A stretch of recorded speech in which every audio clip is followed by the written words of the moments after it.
be listening to a pre-recorded CD, and the passages that you hear will increase in levels of difficulty as you go through the test. You will have to complete and answer each section before you move on to the next. In Section 1, you will listen to a conversation between two people set in an everyday social situation. Each section is heard only once, so please listen carefully. Test 3. You will hear a number of different recordings, and you will have to answer questions on what you hear. There will be time for you to read the instructions and questions, and you will have a chance to check your work.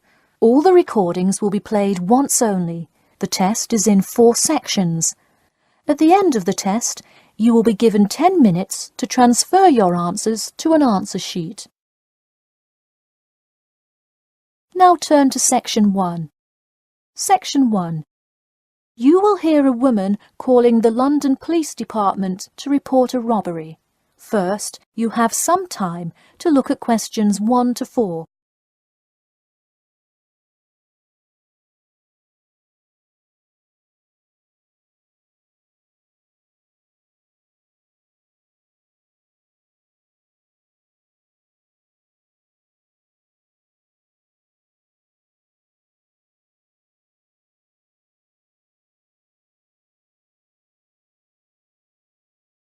You will see that there is an example which has been done for you. On this occasion only, the conversation relating to this will be played first.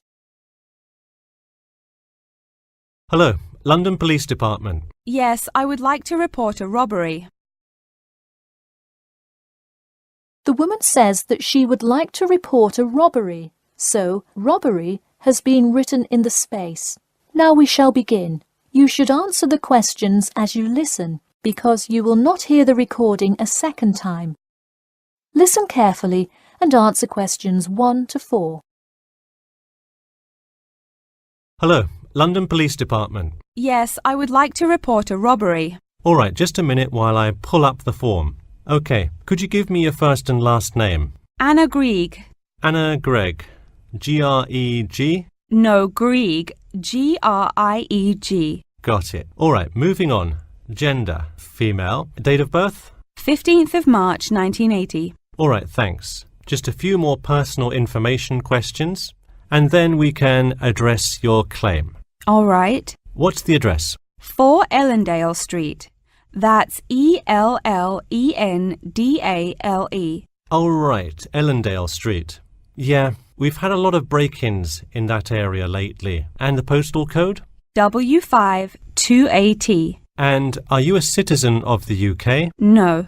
OK. What type of citizenship do you have? Well, I lived in the United States for most of my life, but I am actually of Grenadian nationality. OK. So is that the country that issued your passport? Yes. All right. Before you hear the rest of the conversation, you have some time to look at questions 5 to 10.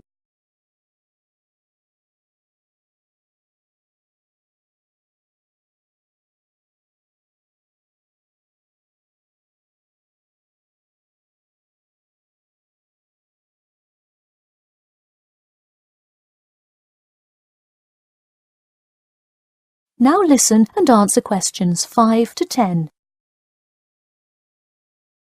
And what is the crime you're reporting? I already said a robbery. Oh, right. Sorry. This is about the 100th robbery report I've filled out today. Have you had any prior break-ins? In the building or just my flat? The unit below mine got broken into last year. No, just your flat. Oh, then no, not here. All right. Let's see here. Can you think of anything that was out of the ordinary around your building, or anyone who may have had reason to do this? No, it seemed like just a normal evening. I didn't see anyone suspicious and can't think of anyone that would target me specifically. How long has this been your place of residence?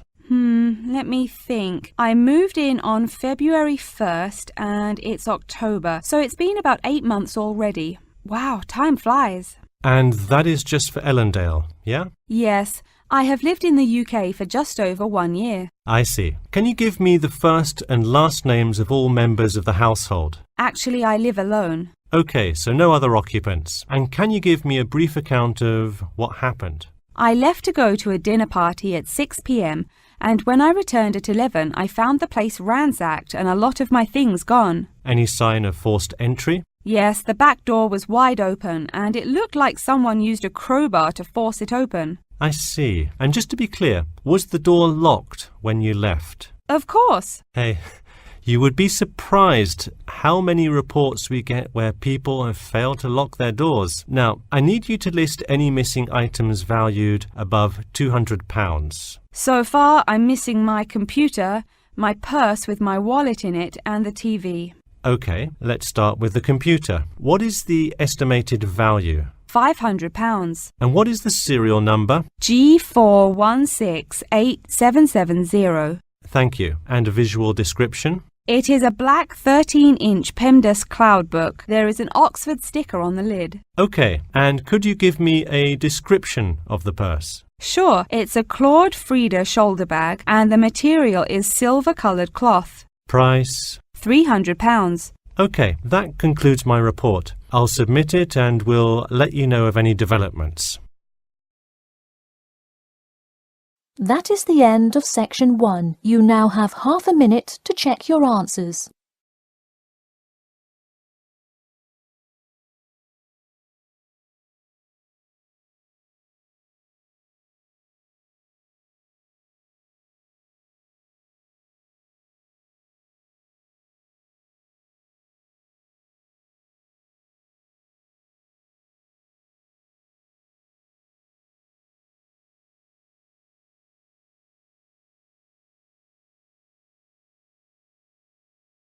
Now turn to section 2. In section 2, you will listen to a monologue set in an everyday social situation. Each section is heard only once, so please listen carefully. Section 2. You will hear two students called Mark and Gina asking their tutor for advice on the extracurricular project. First, you have some time to look at questions 11 to 14.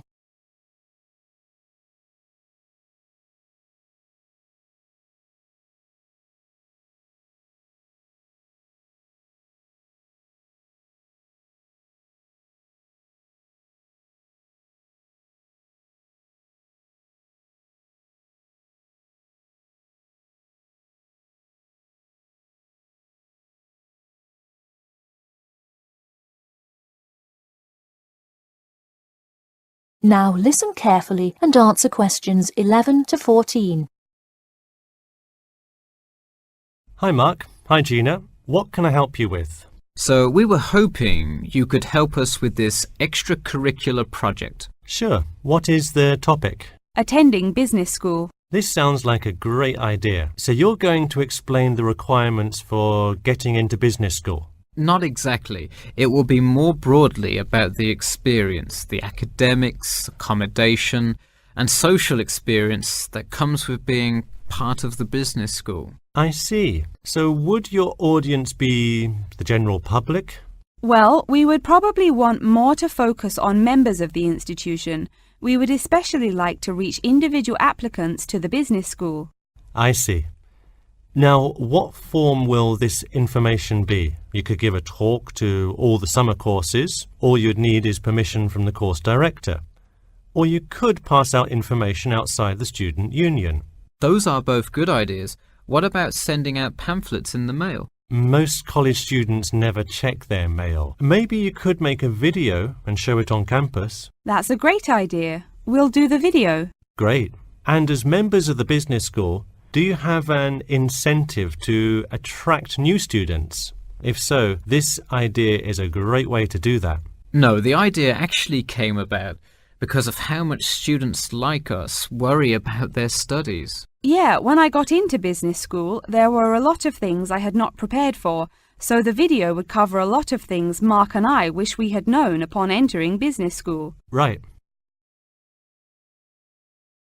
Before you hear the rest of the talk, you have some time to look at questions 15 to 20.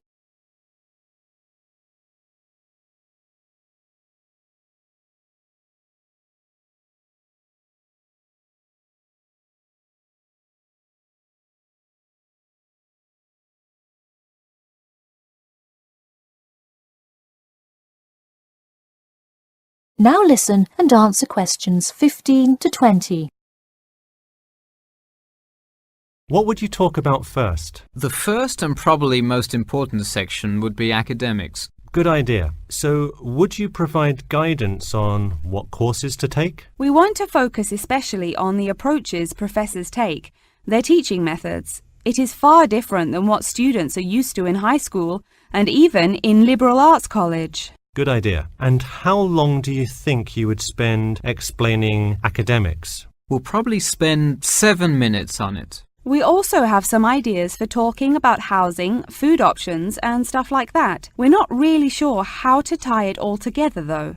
I think it would be suitable to title that section Accommodation. What do you think? That could work. We'll definitely describe the different dining options at the cafeteria and then walk students through flats and the grueling process of finding one near the business school campus. Okay, so we would cover specifics on the cafeteria as well as flats. I think those are both helpful.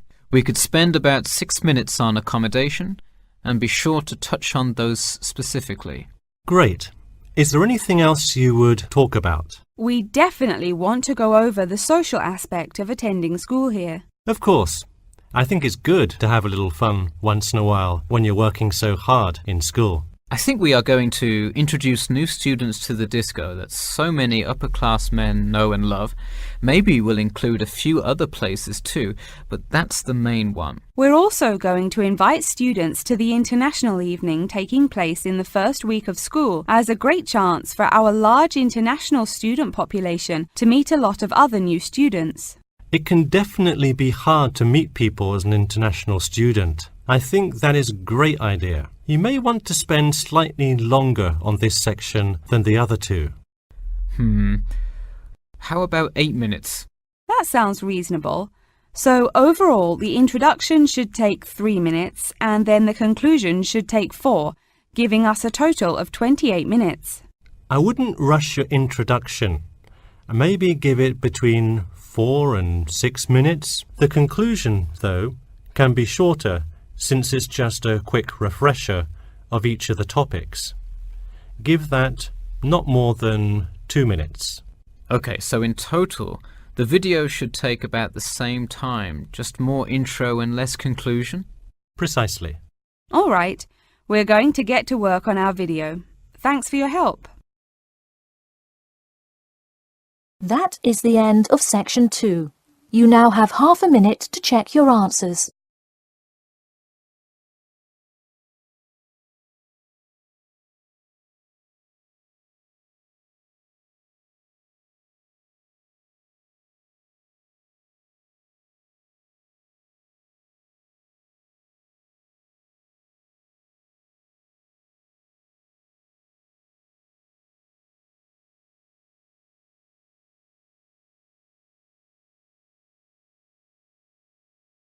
Now turn to section 3. In section 3, you will listen to a conversation between up to 4 people set in an educational or training context.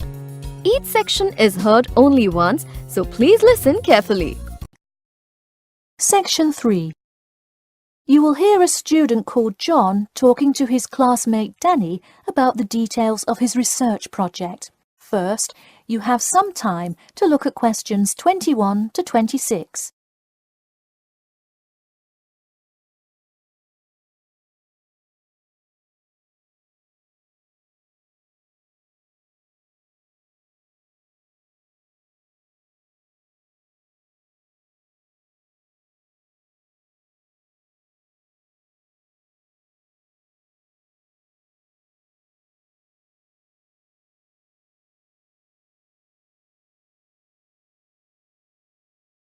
Now, listen carefully and answer questions 21 to 26. So, tell me about your research project, John. I created a questionnaire for the study to determine people's opinions of the relative feasibility of earning a living in Brisbane. Oh, cool. How is it scored? Are they all multiple choice questions? Well, the questions consist primarily of yes or no responses. There are 2 free response questions at the end. Participants will use a computer to fill in their answers. That way, it is really easy to analyze the data afterward. Great. It sounds like you have a pretty solid idea of what you should do. Just don't forget to submit a copy of your plans to Professor Curran by the 15th. Oh, I almost forgot. You don't do it for the high grade or a praise, but he can review and give you feedback. Right, that will be helpful. He has been conducting studies like this for 30 years now. Yep. Oh, and I'm curious. Are you going to be in the room giving subjects directions for the questionnaire? Well, I think the instructions will be provided by another representative who will not be analysing the data.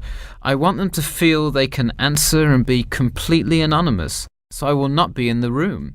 Anonymity is really important for this study. I agree. Good idea. You should tell the representative to remind subjects to fully consider both sides of each issue. Sometimes it's really easy to immediately check yes or no without stopping to think about it completely.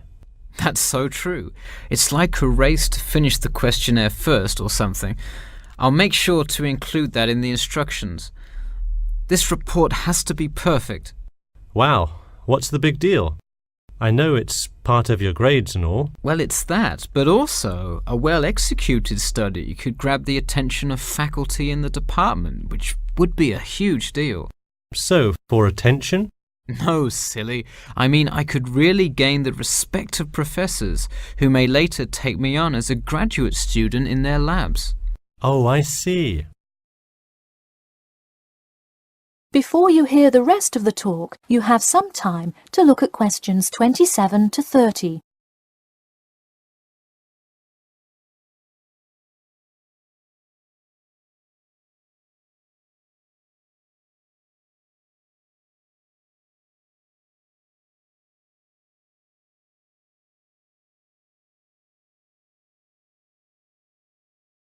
Now, listen carefully and answer questions 27 to 30.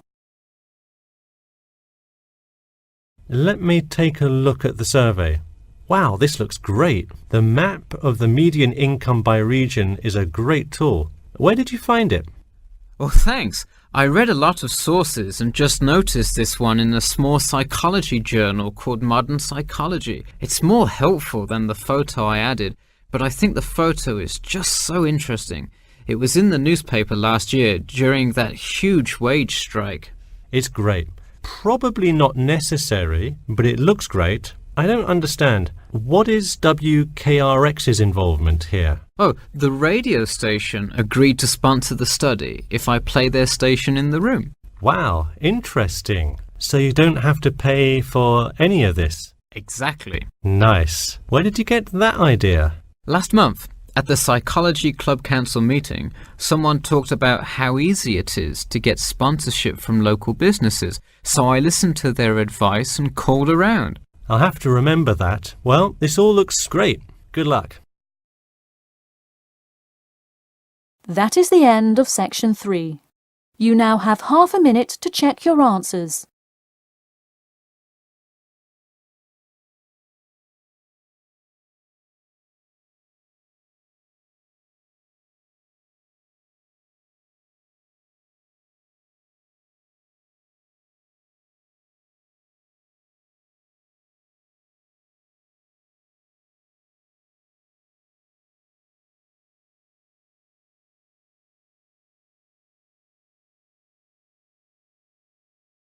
Now turn to section 4.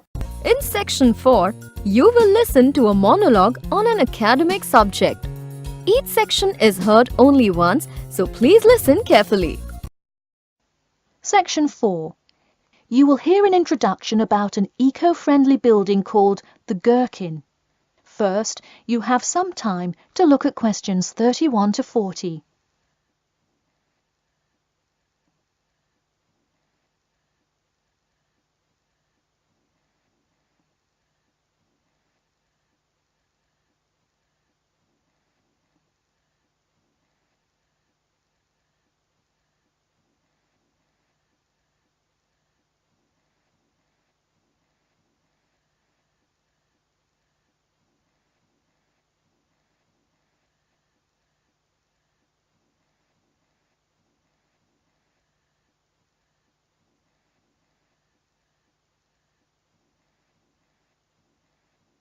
Now, listen carefully and answer questions 31 to 40.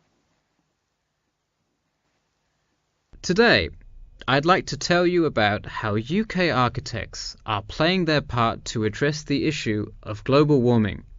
You have seen many of these iconic buildings while going about your everyday life, but you may not know how they are affecting your tomorrow. In 2003, construction was completed on the famous Swiss rebuilding, or more informally called the Gherkin, a true masterpiece commissioned by the law offices of Foster & Partners.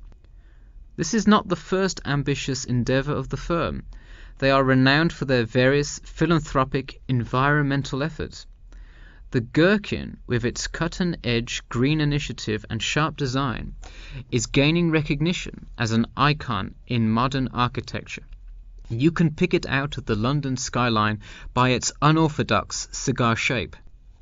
While its appearance is the obvious attribute at which to marvel, there is far more to this building than meets the eye. And let's face it, there's a lot about this building that meets the eye. The building helps reduce the city's carbon footprint in a number of ways. Just a quick note, in case you're not familiar with the term carbon footprint, get used to it. It's a buzzword you'll hear relentlessly to talk about reducing emissions. Think of it as the amount of harmful greenhouse gases that are given off into the environment by a single person, organization, or product. So going back to the Gherkin building, perhaps the most obvious as well as the most significant eco-friendly feature is the glass windows, which allow light to pass through the building, both reducing heating costs and brightening up the workspace. The ingenuity behind the various eco-friendly aspects of the Gherkin has seen its fair share of publicity both from serious and silly sources. In a recent April Fool's Day edition, one e-publication printed a story detailing plans to replace 50% of the current exterior with grass, which would not only make large steps in the name of sustainability, but also give the building the green hue that would truly earn it the nickname of the Gherkin. The only drawback is, as you may have guessed, that this story was an April Fool's Day joke and completely made up.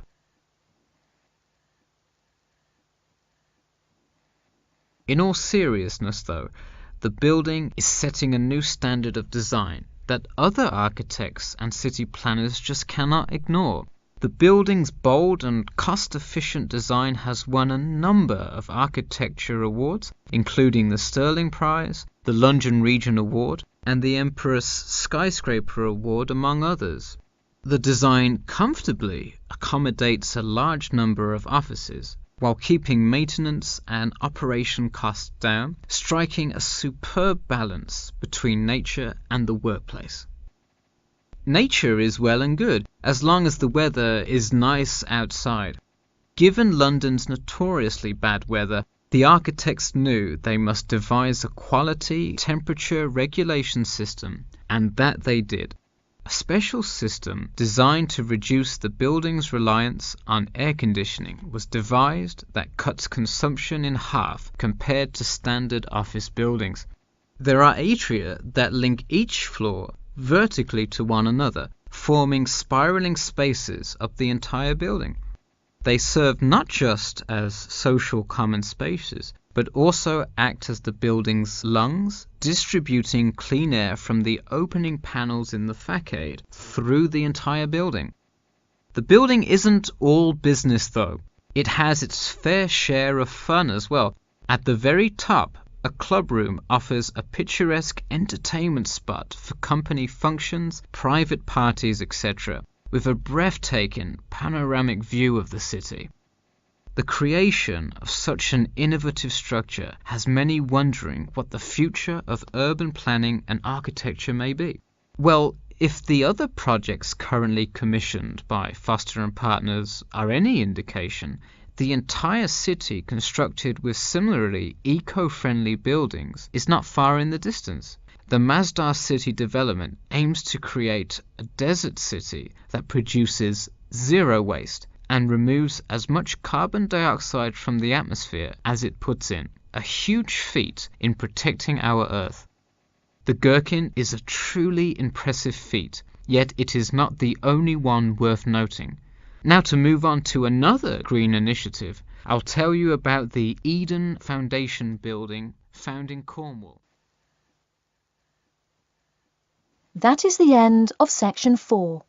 You now have half a minute to check your answers.